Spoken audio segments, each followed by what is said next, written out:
করলাম, একটা মিসাল মাত্র দিলাম, এটা আপনি হাদিস থেকে দিতে পারবেন না?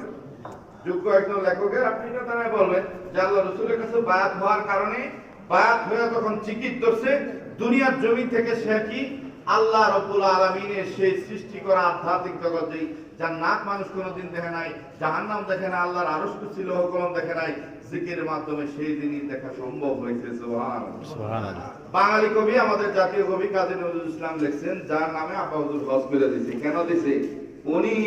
উনি ছিলেন সাধক।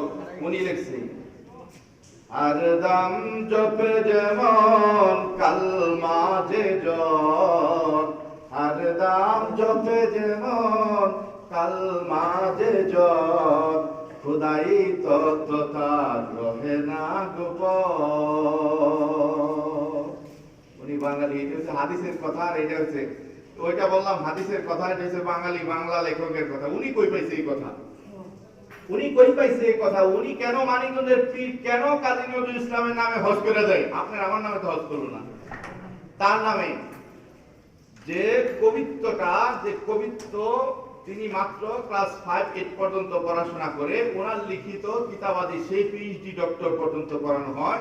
আল্লাহ পাক তাকে আধ্যাত্মিক এলেম দান করেছিল। সুবহানাল্লাহ। উনি লিখছে, হরদম জপে যেমন, হরদম জপে যেমন কালমা যে জন, খোদাই তত্ত্ব তার রহে না গোপন, দিলের আয়না তার হয়ে যায় পাক সাফ, আল্লাহ রহে তার রহে মতিও, কালমাতে আছে খোদার জ্যোতি।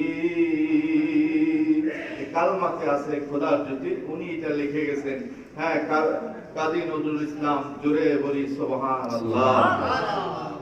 আবার শেষ মুহূর্তে একটা কথা বলছেন যে সামনে রমজান, রমজান নিয়ে দুই একটা কথা বলে আমি কি টানবো ইনশাআল্লাহ তাআলা। বন্ধুরা আমার, মাহে রমজান আমাদের সামনে, আমরা মুসলমান, কালেমা নামাজ